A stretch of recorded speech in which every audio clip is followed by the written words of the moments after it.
if it's more a general question, then we'll take those at the end, I think. Okay, so fingers crossed my internet holds out, and yeah, we'll take it away. So welcome to my talk on birding Thailand.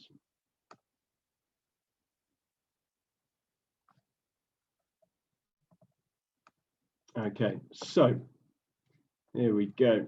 So where is Thailand? First question. Thailand is in Southeast Asia, and it's approximately 8,500 miles, or just over 13,500 kilometers, approximately from Arizona, as shown on this slide. And it's surrounded by several other countries: Cambodia, Laos, Myanmar, and right to the south, Malaysia, the Peninsular Malaysia section. This map here just shows the 3 different areas that we're going to cover on the tour, on the talk. And so the first area is the central Thailand area, and that's around Bangkok. We'll start there because that's where most people will enter Thailand. It's the capital, huge mega city, but great birding around there. And so we'll cover that area first, and then we'll fly north to Chiang Mai and do the northern Thailand section, and then we'll fly back down to southern Thailand to the city of Phuket, and we shall do some birding around that area there.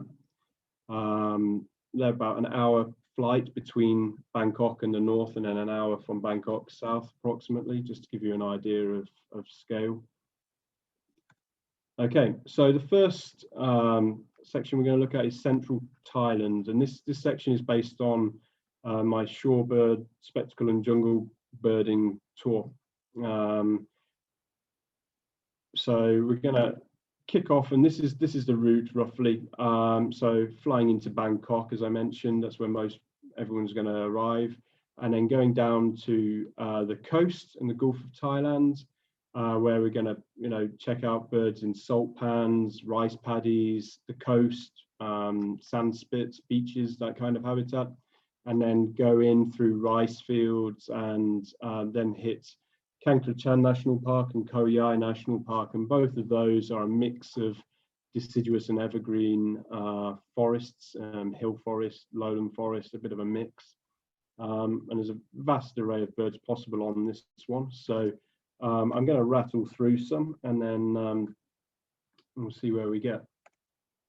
So the first thing when you hit the coast is just the immensity of the number of shorebirds that are on display in this area. The salt pans and rice paddies down here are fully loaded with birds. This is just a shot just showing a screen full of curlew, Eurasian curlew, and you could pan 100 meters either way of that, and it would be the same, just masses and masses of birds. So it takes some time to get your eye in and start focusing on the individual species. And so we're going to start with some of the common ones. So this is black-winged stilt, very tall, elegant bird, but very vocal and quite aggressive. And then red-wattled lapwing, very pretty birds, again quite a loud species. Those 2 birds are quite good at disturbing every other bird in the vicinity, so you've got to always keep an eye out for not disturbing them, because otherwise they can flush a lot of other birds.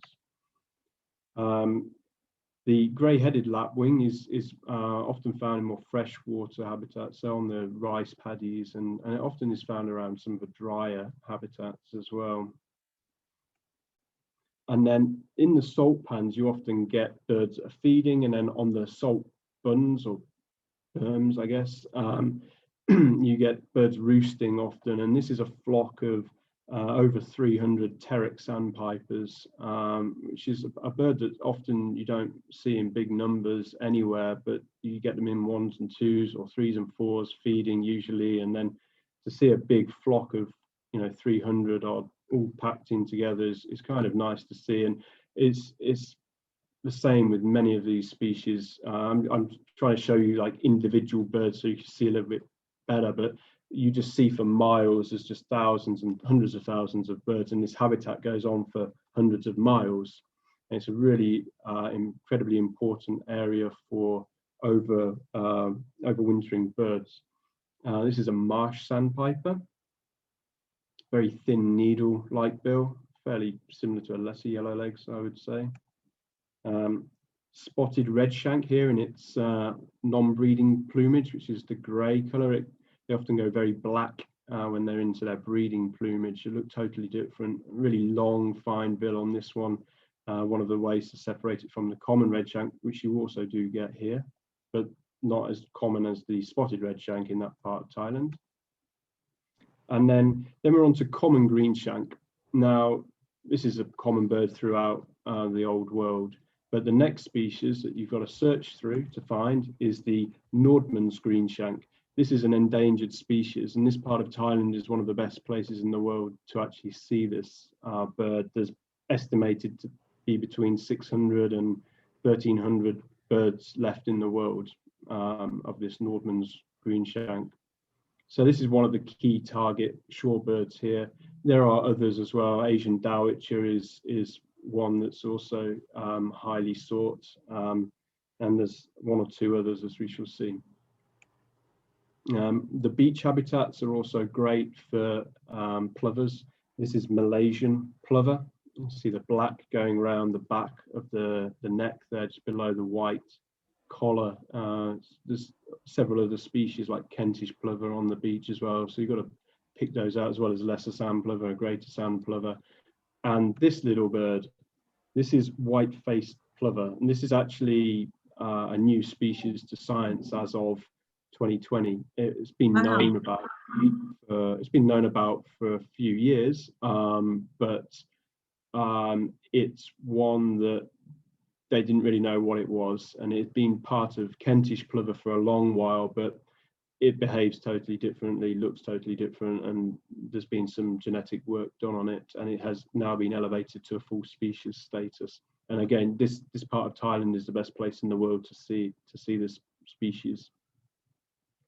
And they don't know how many there are because it's data deficient, so they don't know how rare it is, but it's probably going to be pretty rare, either endangered or critically endangered, most likely.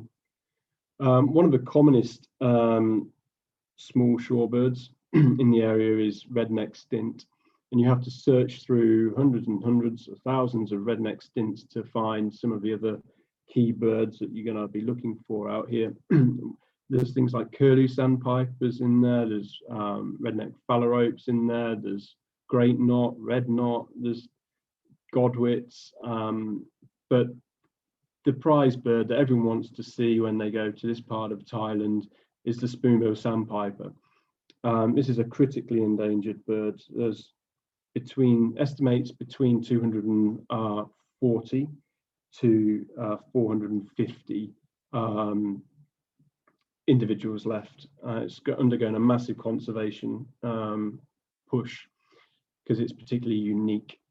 And this is what it looks like when you see it properly. So this is the best place in the world really to go and see this bird. Sometimes on the salt pans, you can spend hours searching for them in amongst all these other birds, and it only takes one peregrine and you've got to start the whole search again.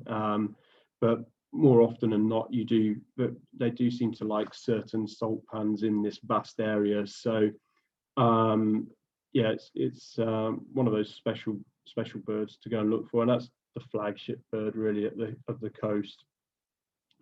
You can see about 40 species of shorebird in this area over the course of a couple of days, and at least 4 or 5 of them are globally massive birds, if you like.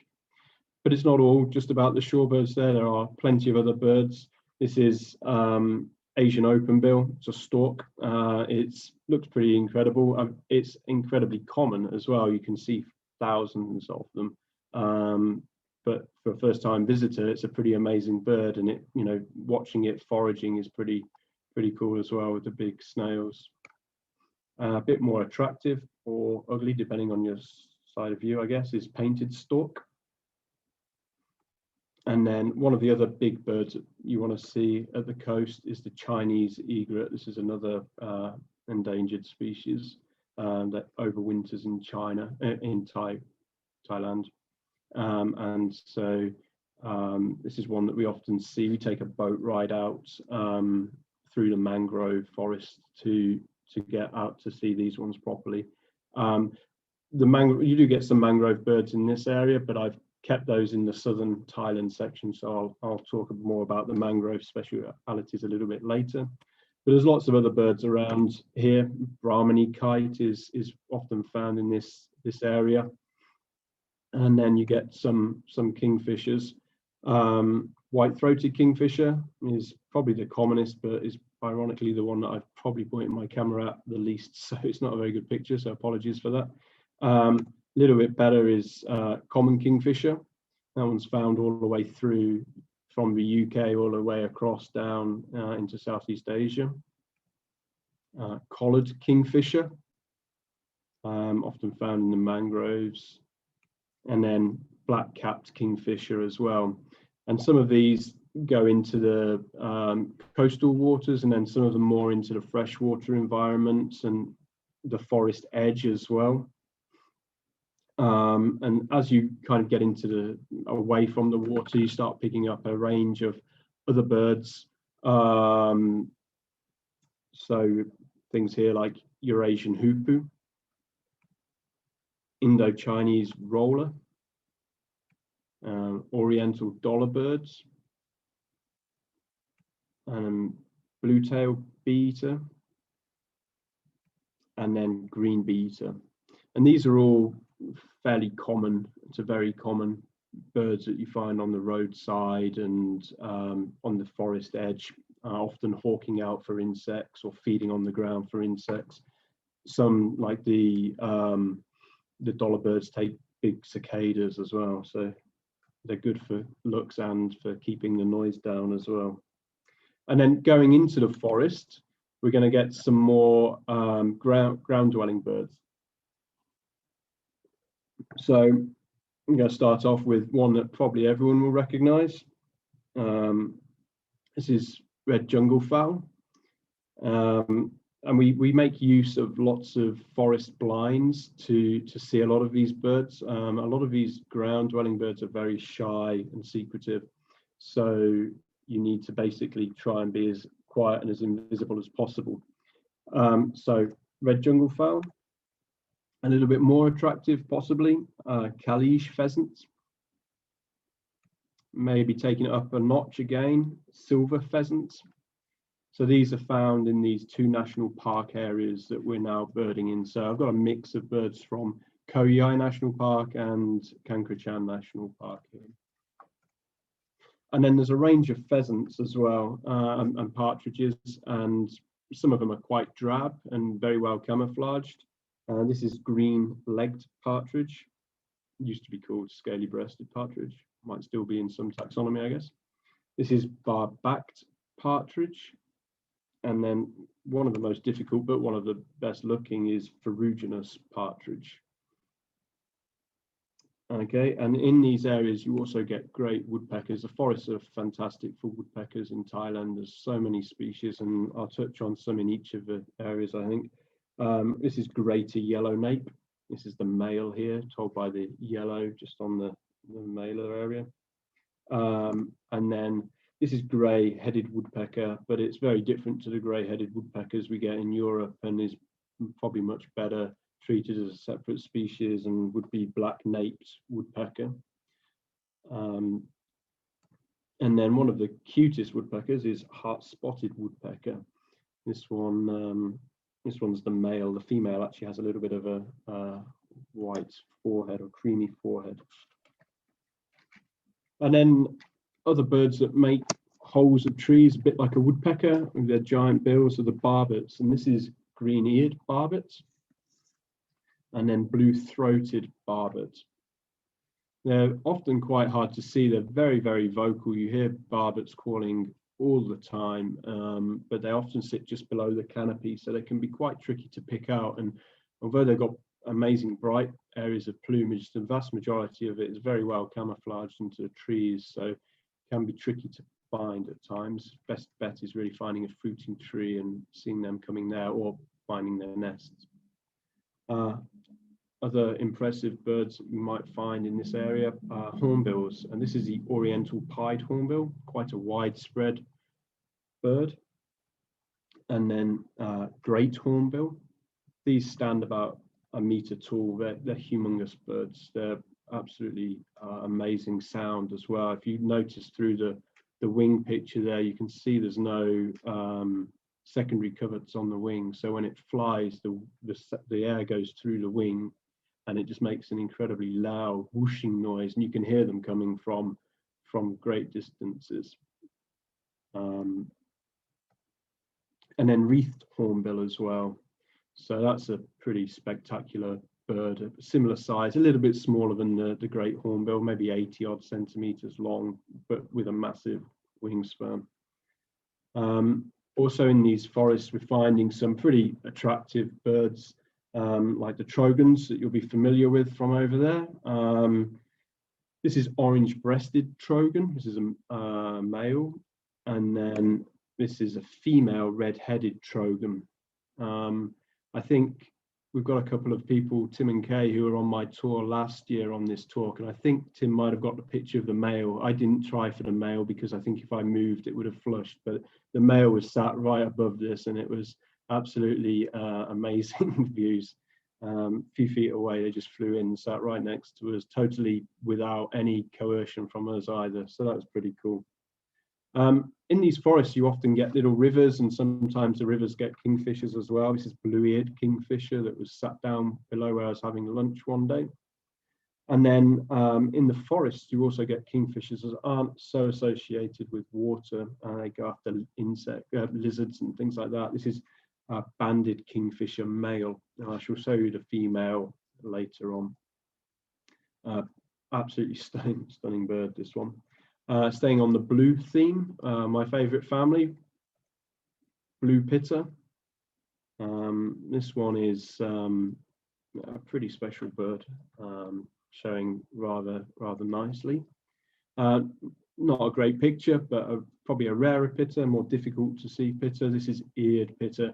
This photo is actually taken almost in the dark, to be honest. It was coming into this little puddle to have a drink and bathe just before it got dark. So it's only a record shot, but I don't think many would have believed me when I told them I got that.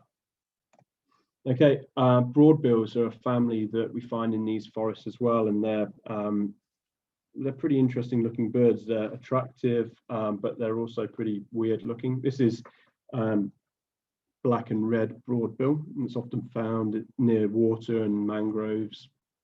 A lot of these broadbills you get in the south as well. And this is black and yellow broadbill. You can see the different angles on the bills on these photos, how broad their bills actually are. And they have these amazing little yellow dotty feathers. This is banded broadbill. Silver-breasted broadbill.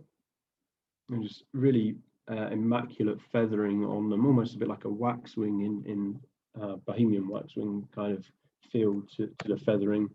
And one of the bizarrest of them all is the long-tailed broadbill. It has these little yellow ear flappy type things as well that seem to move around, and this is sat on top of its nest. They make big pendulum nests, almost a bit like an pendula's nest, that kind of thing, or like a royal flycatcher's nest. Often over water, these broadbills seem to nest. And then, so I mentioned earlier, we do make use of these hides here. And so in the hides, we look for a range of birds. This is common emerald dove. And then a family that I'm not going to touch on too much because most of them are brown here. So we don't want to, lots of brown birds could get a bit more boring, but there are lots and lots of brown bulbuls in Thailand.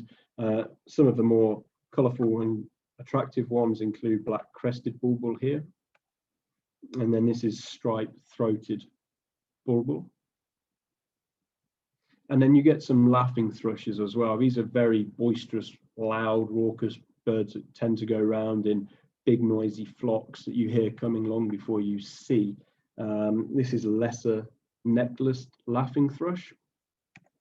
and then greater necklaced laughing thrush, and black-throated laughing thrush. And one of the better looking ones is white-crested laughing thrush. These are all like American robin size, maybe a little bit bigger. They're yeah, pretty crazy birds, and a family that you get all the way through. And we'll see some more examples when we hit northern Thailand, where there's some different species up there.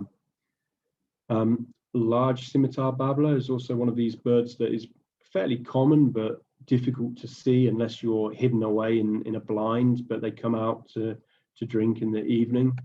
And then white-browed scimitar babbler as well is another one of those species. To also get some interesting, can I say the right word? Interesting corvids here.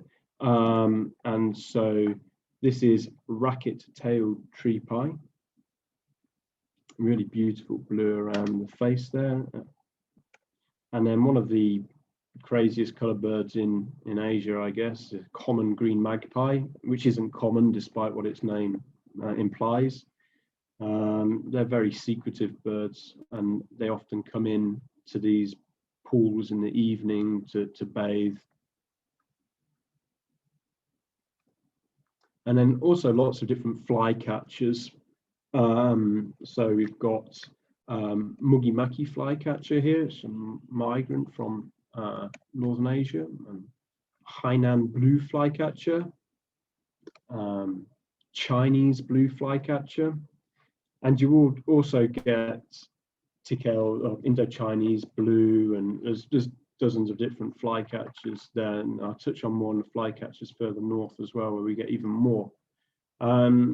Thrushes as well, there's orange-headed thrush, and then white-rumped shama, which is a bird that's rapidly declining because of a cage bird trade. It's one that I see every day in a cage in Bali, and they're just going around collecting them all, and they have cage bird fights with them or something stupid like that. But it's a bird that's becoming more and more endangered every day, unfortunately. And then one of the final birds that's a bit of a showy one for this area, and that's the Siberian blue robin. This is a male, and they come in the evening to bathe, and they've always got their tail quivering, so that's a way to pick them up. The females are often brown and a bit more nondescript, but that little shimmering of the tail is a key giveaway. But it's not all about the birds. This area is also great for mammals as well, and this is a long-tailed macaque, a monkey that's a bit like a baboon. If you've been to Africa and been chased by baboons, this does the same sort of thing. Always worth staying away from. This is the black giant squirrel. So the body length of this is about 37 centimeters, say 15 inches, and the tail is a little bit longer, maybe 42 centimeters, 17 inches. So in total, you're looking at almost 80 centimeters in length, 32 inches, but it looks a lot bigger in real life as well, especially when you're eye level with them. They're often high in the trees, but this one came down nice and low and was given some eye level views. Flying fox, this is Lyle's flying fox. We've got a spectacular roost trees that we go and visit, and so you get some really nice views of these creatures. This is lesser oriental chevrotan, or lesser mouse deer. It's not much bigger than a hare. It's a tiny little deer, very, very nervous creature that comes out to drink from these pools in the forest occasionally, and always very skittish. This is a gibbon, Lar gibbon, white-handed gibbon, also southern name. Checking out his blackberry. That joke used to work a lot better 10 years ago. But yeah, this is just sat there having a look at his fruit. You often hear them whooping around in the forest, and it's just crazy sounds. This roadblock, yeah, we almost hit this thing. This is a big elephant that was stood in the middle of a road in central Thailand a couple of years ago. Pretty impressive creature. You do have to really be careful for elephants in the forest and make sure you're following signs and guidance, and just be very careful. One of the other critters in the forest is the leopard. You generally don't see leopard very often. You're more likely to see them on the roads, and you're not very likely to see them at all. It's a very, very low chance seeing, unfortunately. But I have seen the black leopard in there as well, and the black leopard is pretty impressive. So Central Thailand has a lot. I mean, I could go on and on and on and talk for, you know, an hour just on this Central Thailand portion. You know, there's millions of butterflies. If you're interested in dragonflies, frogs, plants, it's an amazing destination. And so that basically, yeah, that wraps up the Central Thailand section. So if there's any specific questions on that, then I can take those. But I don't think there. I can just. I think there's only there's a general question of what's the best time to visit Thailand. I don't know if you want to hit that now or later. I'll do that now. Yeah, it's basically December through to March time, I would suggest. That's when all the wintering birds are there.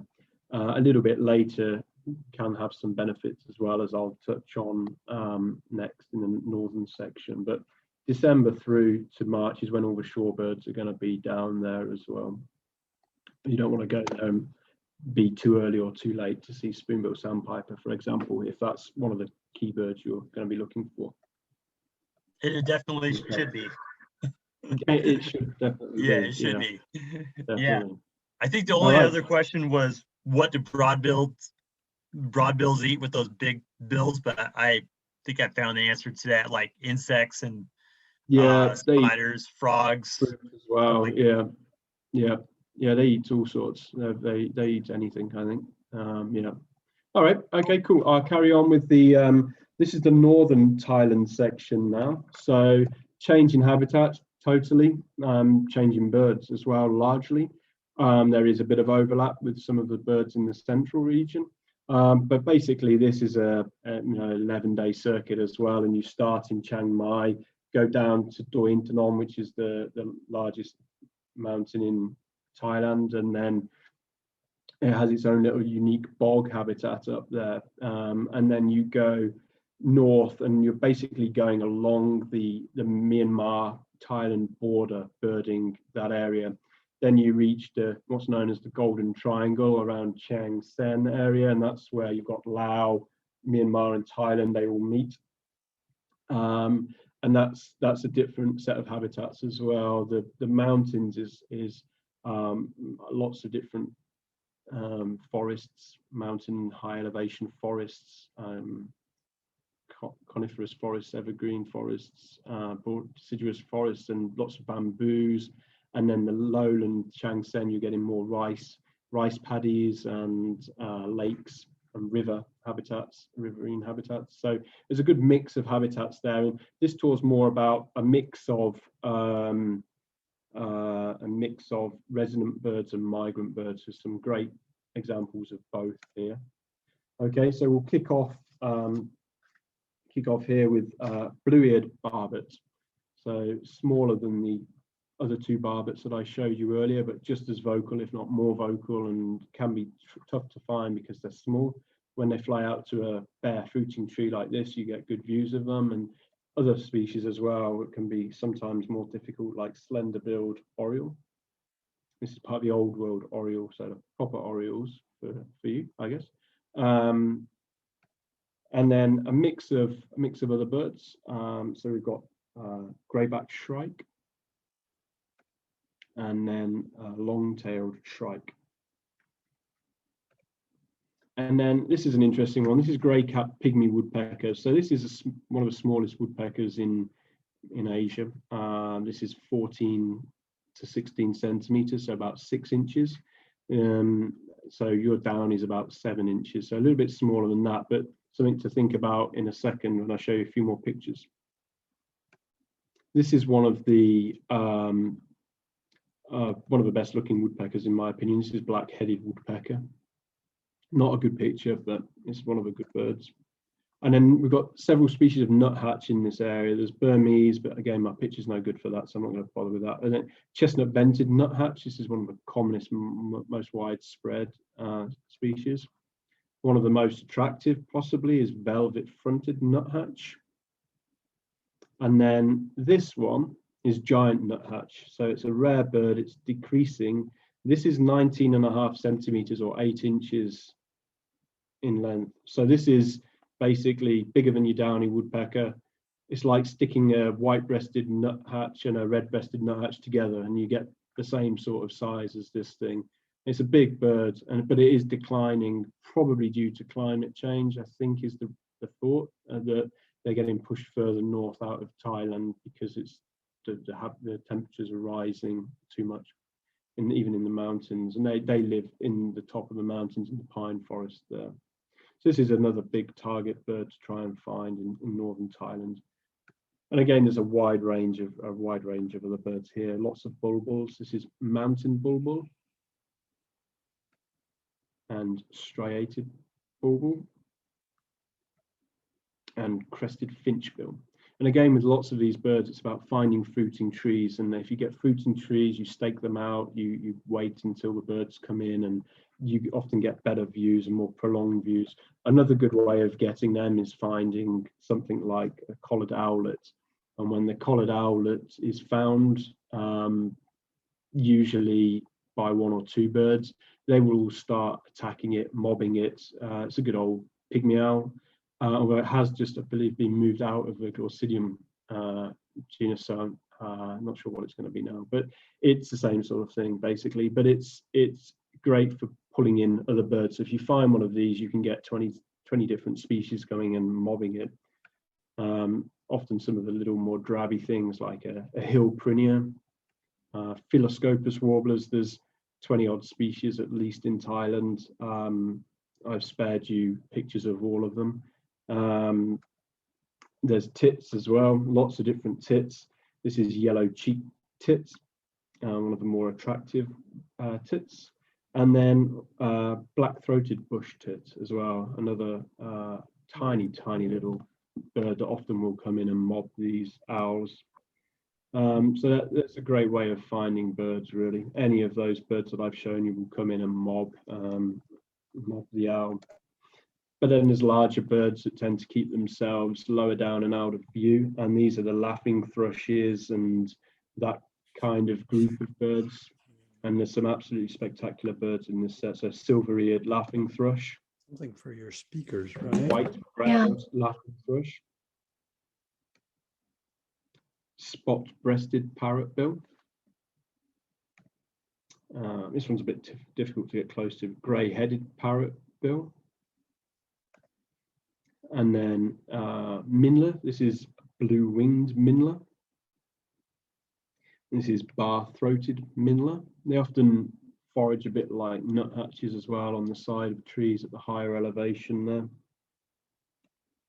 there. Pretty attractive silver-eared mesia. Spectacled barwing. Doesn't change anything. And scarlet-faced leocickler. And then one of the prized possessions of the forest is the Himalayan Kutia. It's one of the top targets up there. They rove around and they can be there or not be there, but when they are there, they're pretty attractive birds, and always one we try and find up there. And you can spend an hour working a tree, so you've got to sit and watch the big trees carefully because they will creep along the branches, just a bit like a phanerid if you've been to South America, that kind of behavior, tree hunter type thing, but a little bit more colorful possibly. There's lots and lots of thrushes up here, and some of them are quite skulking, the Zoothra thrushes, and then you get a lot of the Turdus Thrushes as well.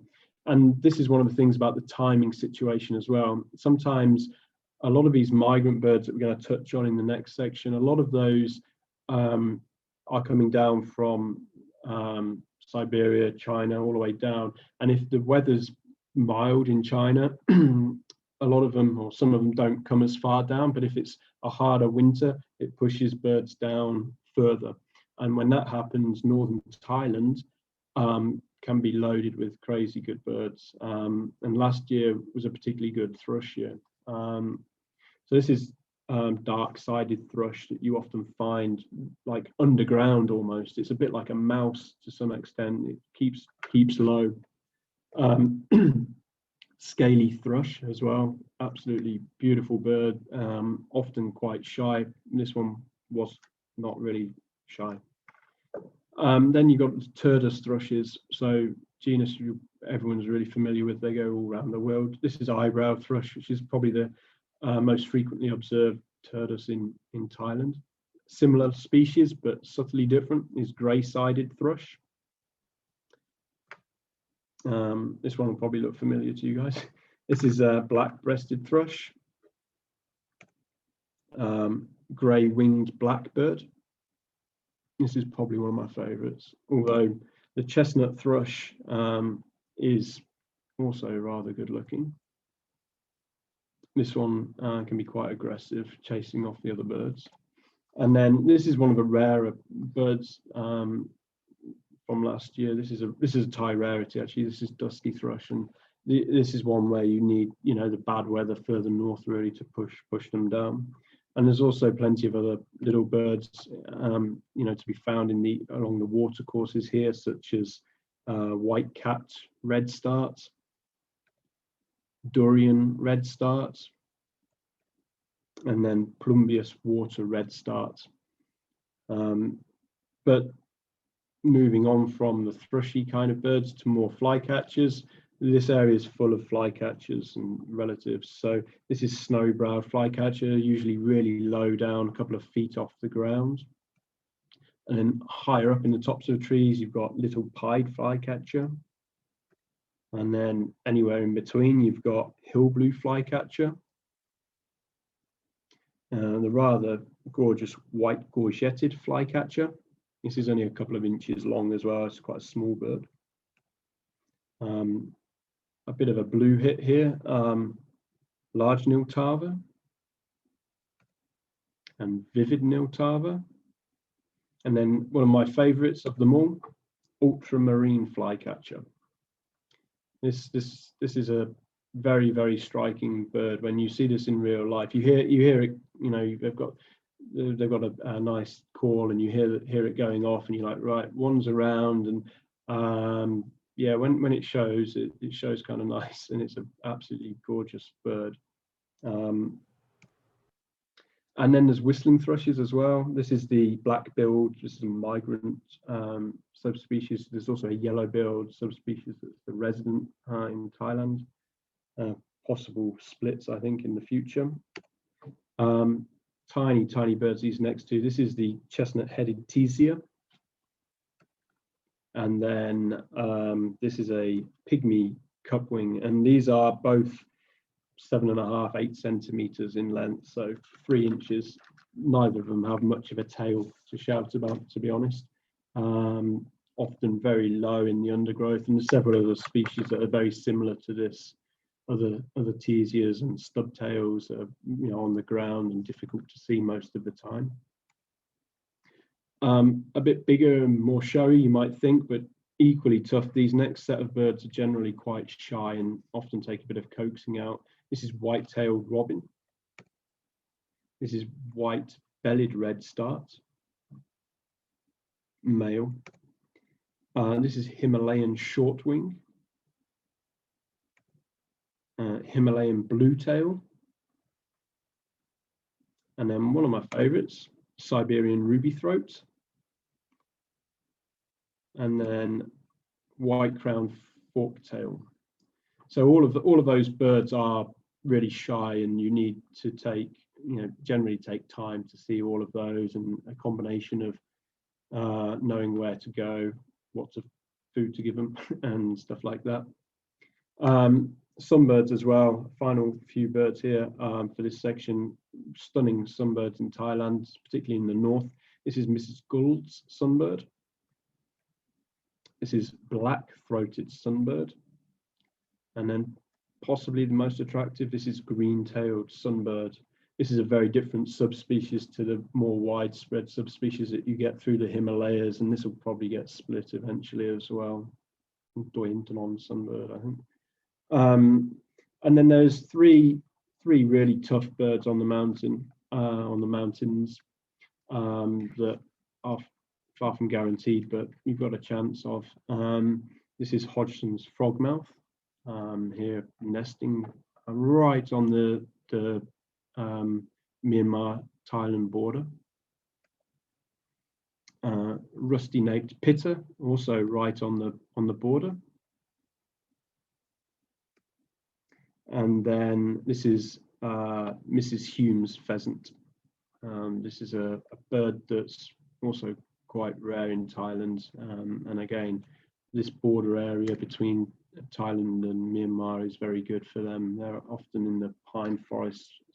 Usually you're looking for this, and you've got the giant nuthatches overhead. But then dropping down to the lowlands and the rivers, there's still, several of the birds that we try and look for in this region. And this is river lapwing, particularly attractive lapwing, and then small pratincock as well.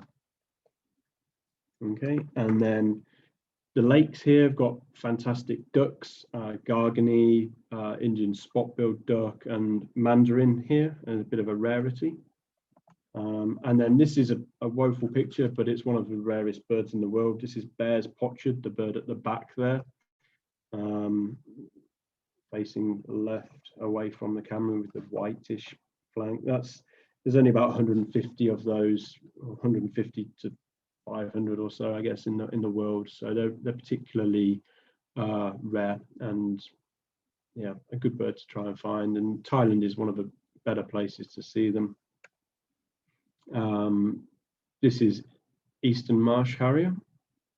The lake around Thailand, in northern Thailand, that I go to has a fantastic harrier roost, and you can sometimes get 300 or 400 harriers in the air coming into roost.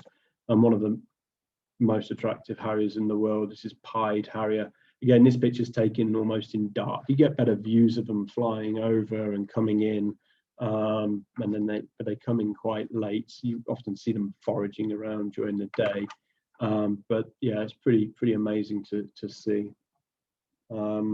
Yeah, and that's basically how I wrap up my northern Thailand tour with those. And I'm going to whistle through because I know time's running out, but we're going to fly down to southern Thailand. So fairly different from northern Thailand. There's a little bit of overlap with some of those forest birds and the shorebirds from central Thailand as well. So we're going to look for the jewels of the south here. So some pretty amazing mangrove birds, some amazing forests as well. And we're going to cover this sort of general area.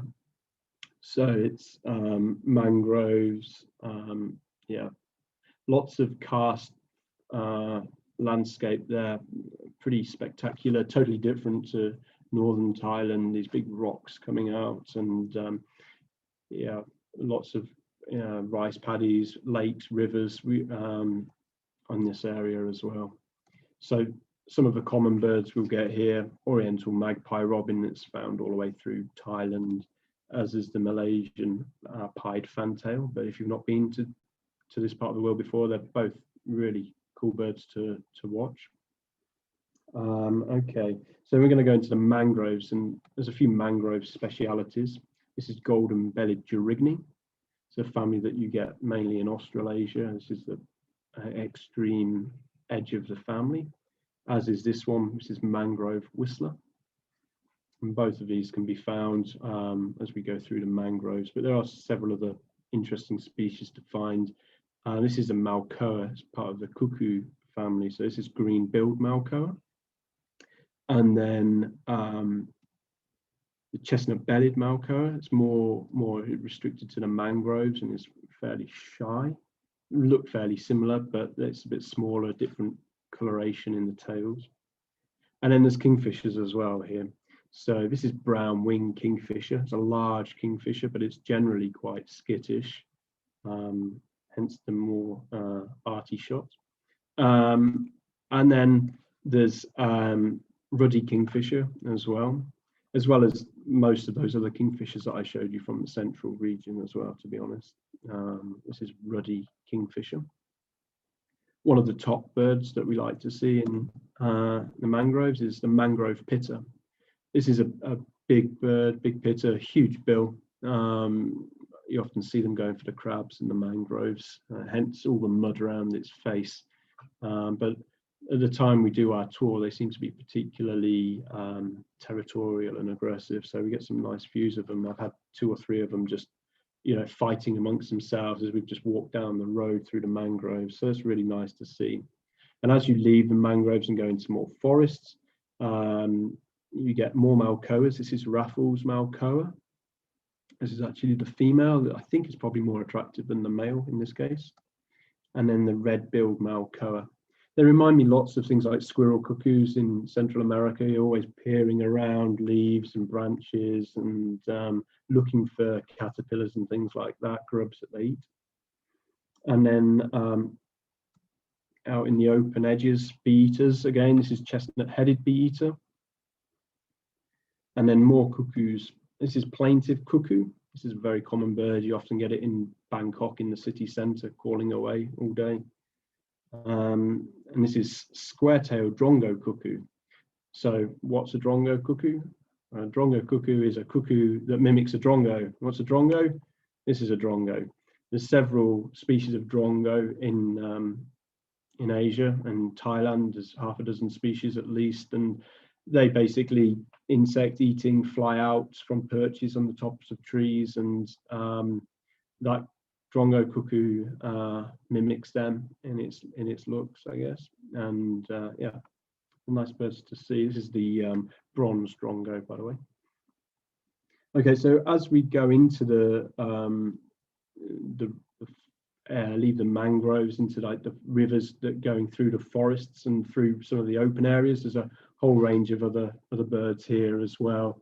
So one of the rarest birds actually is Lesser adjutant. This is a humongous stork that's actually rare in Thailand. It's really restricted to one small area, but sometimes you can find them nicely. Then also another shorebird down here. There's lots of shorebirds, and I haven't got time to include all the shorebirds, but there's dozens of shorebirds similar to the central region, but less chance of finding things like Spoon-billed Sandpiper and that. And then, so that one, sorry, is Oriental Pratincoll, just in case I didn't mention them. This is white-bellied sea eagle. So you get some, when you're on the boats, small boats going through the rivers, you get some great views of these birds, loads of ospreys and white-bellied sea eagle. This is lesser fish eagle that flew right overhead as we were on a boat actually last year. One of the things as well by doing this is you get to see hornbills as well, flying over the forest or through the forest, and it's a good way of finding where they are going. And so this one is obviously leaving a fruiting tree because it's got a fruit in it. This is a bushy crested hornbill. And then this is the white crowned hornbill. And then it's not, you don't always just see them flying over though. This is the white crowned hornbill sat in a tree looking for the fruit. And then this is the great hornbill that I showed you earlier at its nest hole. And there's actually I've got a great video of this that's on the website. I'll send you a link to that actually. I didn't think it would load up on this, so I haven't included it here, but watching the male here flick his head up and down to bring the fruit out from his pouch and then post it through to the female in the nest is pretty amazing to watch. And it allows you to basically meander through the forest, which you couldn't do by foot because you just can't physically walk through some of these areas. And it's also good for spotting owls associated with water. So this is Buffy fish owl. So this is a fishing owl. And then also other owls are not necessarily strictly associated with water, but found in this area. This is the brown wood owl. This is a young bird, as you can tell by the fluff. It's actually got more hair than I do, so Always a bit jealous of that. And then plenty of other birds as well to look for in this part of the country. This is red-throated barbet, another one of the barbets that I've been showing you.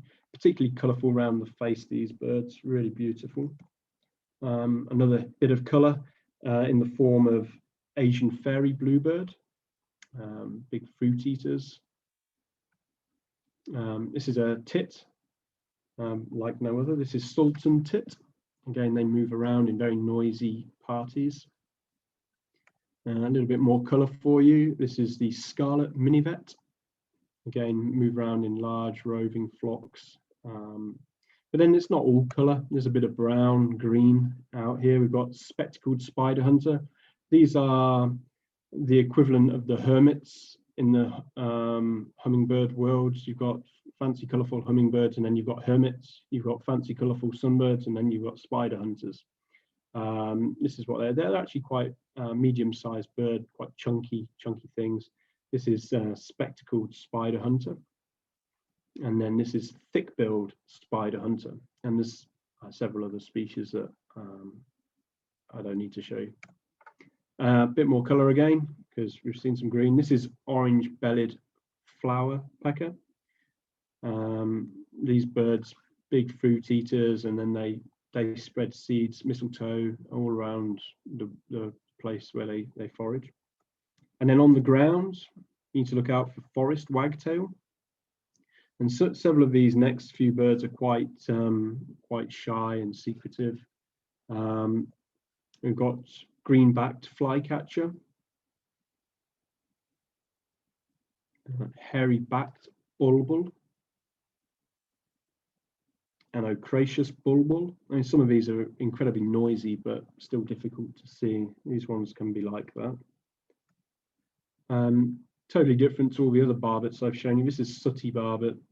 This one is often quite high up in the tree, but this one has actually dropped down low to nest. So we've got some great views of that. Often that bird's very much higher up in the tree. This is maroon-breasted philantoma. Again, a tough bird to see, but one we got some absolutely amazing views of on the last tour. Walkaway views.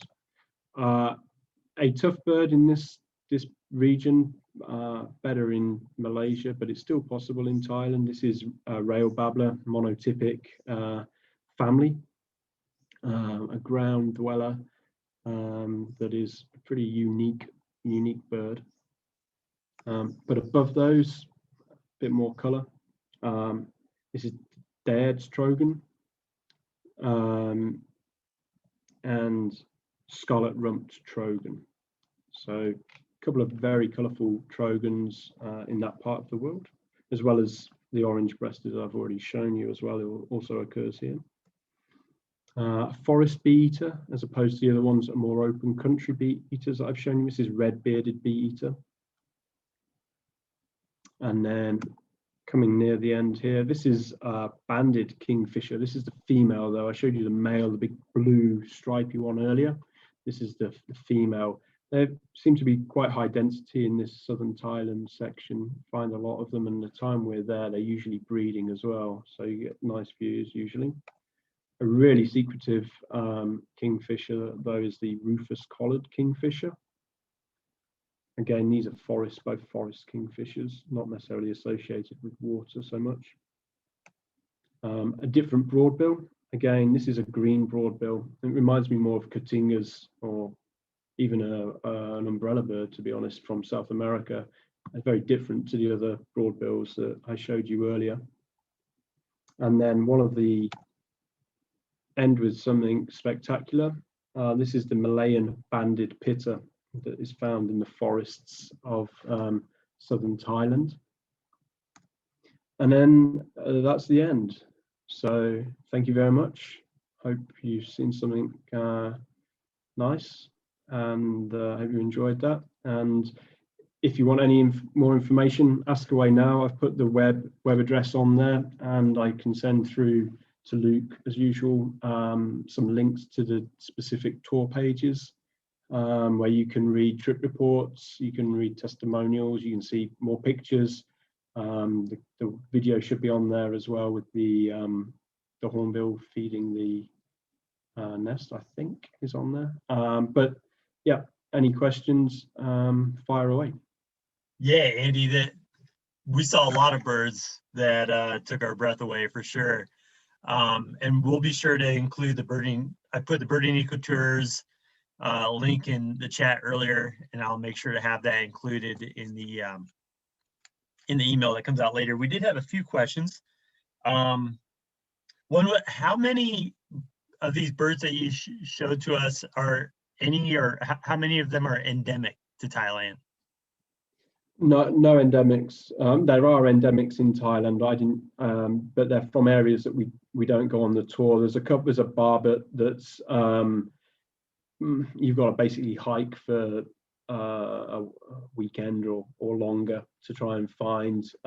It's not really feasible, to be honest. So we don't try for that one.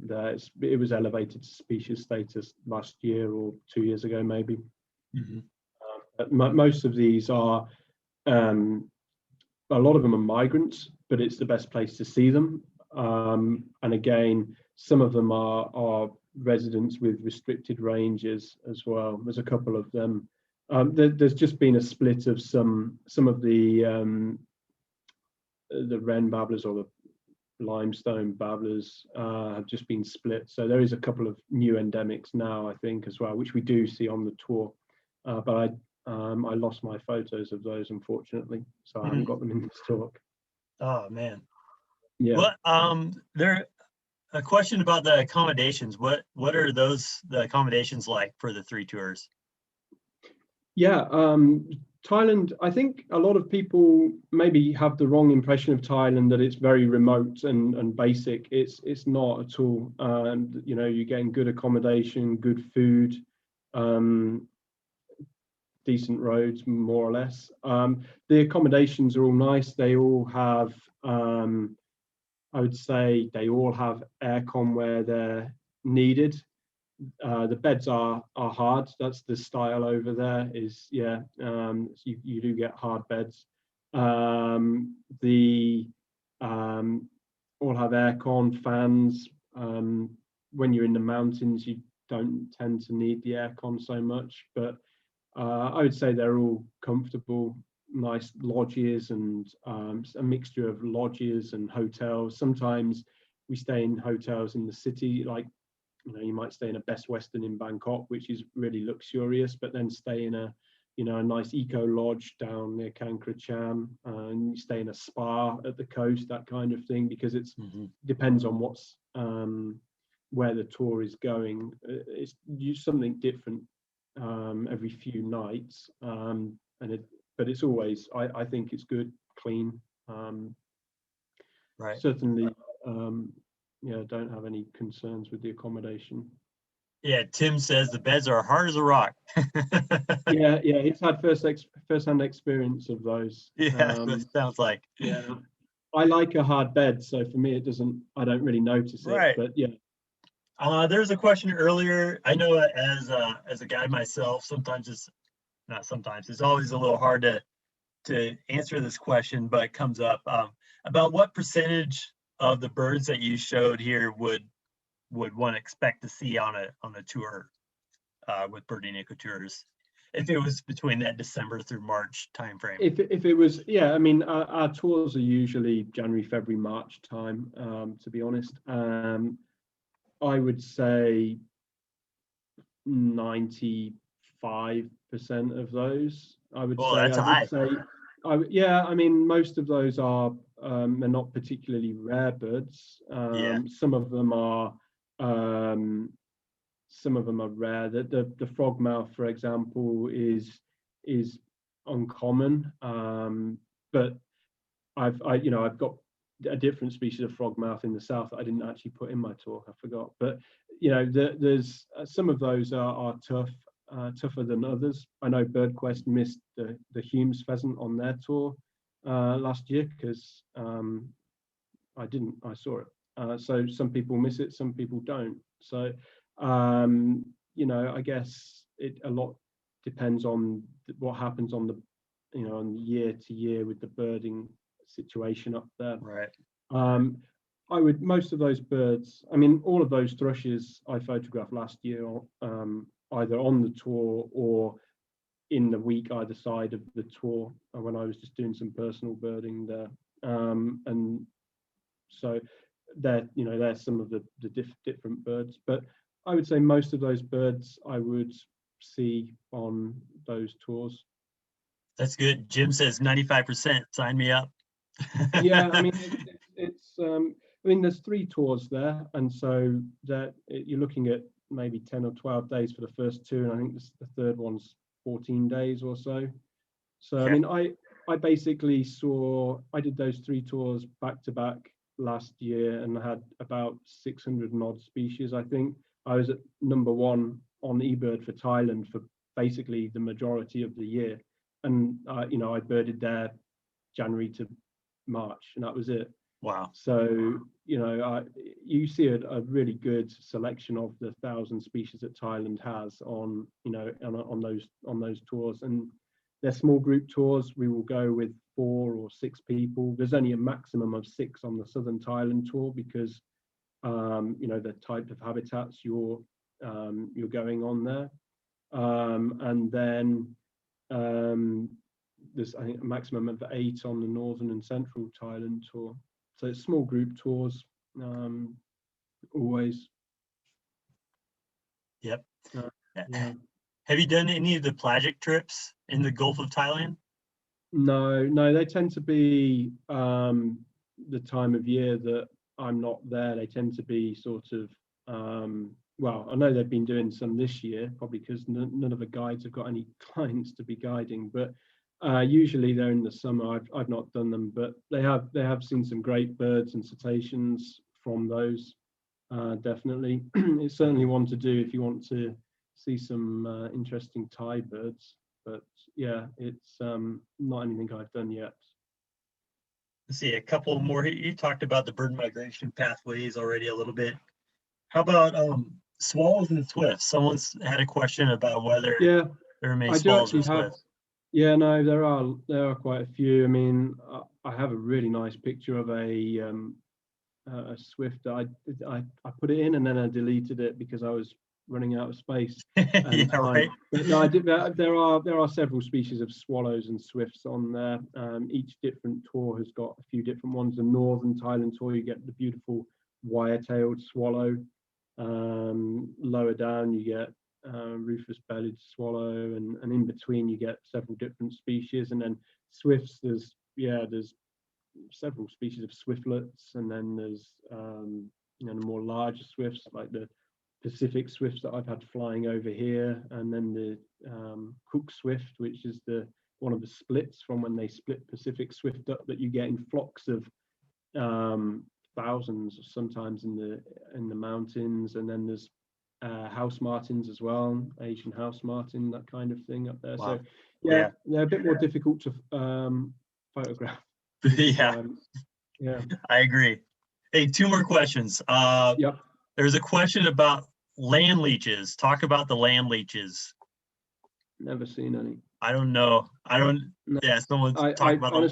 Honestly, people seem to have fear of leeches. I've been in these southern Thailand forests in the wet season, and I've never seen a leech. Okay. Like I see the Thai guys taking the general tourists around Koh Rai National Park, and they're all kitted out in leech socks, and it's 25 degrees. It's not rained for a month. There's no leeches there. I don't get it. I've seen That's leeches. Good to know. I know they can be frustrating. I've had them in Borneo, even in Australia. You get leeches, but I've never had any issues with leeches in Thailand at all.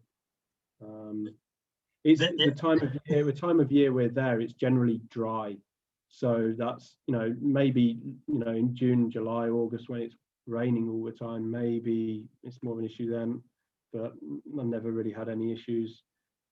Insects, no, yeah. There's nothing really that is a major bothersome factor, I wouldn't say. All right. Well, yeah, no one wants to run into leeches, so that's good. The last question for you. I think it's the last question. What is your favorite bird that you showed us tonight? If you had to pick just one of all those, mine would be that huge hornbill, either that really big hornbill or maybe that green broadbill that you showed us. Yeah. Those are the two that really stood out to me. But what was yours? I do like this one. I just put on my screen the Malayan banded pitter. I just think for the colors, it's just pretty mind blowing. That hornbill, the great hornbill, that was in my top 2 or 3 birds ever. When I first, my first one of those was in Thailand, and it flew down over a ridge line, straight overhead, low, and just carried on going from maybe 100 and 200 meters above me to 200 meters below me. And just the noise, and it actually gave me like goosebumps and like down the back of my neck. And it was like, that's amazing. It's so big, so noisy, beautiful. I enjoy those every time I see them. So this pitters, pitters are my favorite family, so I'm always probably going to choose a pitter. But that hornbill is from an amazing point of view, is definitely very, very high up. But you can't beat lying in your mud having a spoon-billed sandpiper 6 feet in front of you. That's kind of nice as well. Yeah, I imagine it would be hard to beat that too. There's a lot to choose from there. There is. I mean, yeah, there is. You've got 600 species in January. Usually, you can see. So it's wow. It's a lot of birds to process, and yeah, I mean, I could easily do an hour talk on each of these 3 tours, and I realized that after I put together the slide, the first tour that I was talking about, and I was like, yeah, I should have said let's do 3 talks on Thailand, but we should have. I can do a whole hour on the Phylloscopus warblers, but no one would want to listen to. Well, hey, we really want to thank you for your time with us, Andy. It's pretty amazing that we can connect with you, being so far away. But we really appreciate you and Birding Ecotours and our partnership with you. Everyone, feel free to take yourself off of mute and give Andy your verbal thank you and show your gratefulness. Thanks to all of you for being here too. Awesome job. Incredible photos. Spectacular. Great job. Thank you. Yep. Yep. Thank you, Andy. Thank you. Very nice. Thank you. Thank you so much. Yeah, we want to go to Thailand now. Yep. Thank you. Definitely. 2022. I'm certainly going to Thailand. Good luck. See you in Thailand, Kay. Yes. Looking forward. Next year. Next It year. was awesome. Thank you. All right, Bye-bye. sounds like next year, Andy. Yeah. Yeah, I've got spaces 2022. Yeah. Thailand See you next spaces. year. You still got some space, huh? Oh yeah, I've got a few spaces. You have to put up with Tim on one of my tours, though. Yeah, it's okay. It's okay. Kay's there. She Oh, keeps that's him in too check. Marshall there. Hey, and for all of you who are thinking about travel, we do have some space on a South Africa trip with Birding Ecotours later this year. So I know we didn't talk about South Africa, but it's another Birding Ecotours partner trip that we're doing that I'm going to be going on. It'd be great if you join me on that. It's September, We're October. not done yet.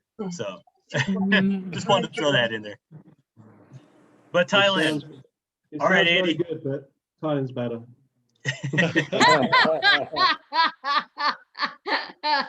all right, have a good one, all. Thanks very much, Thank you. everyone. All right. Bye-bye. Bye. See you all later. Good luck.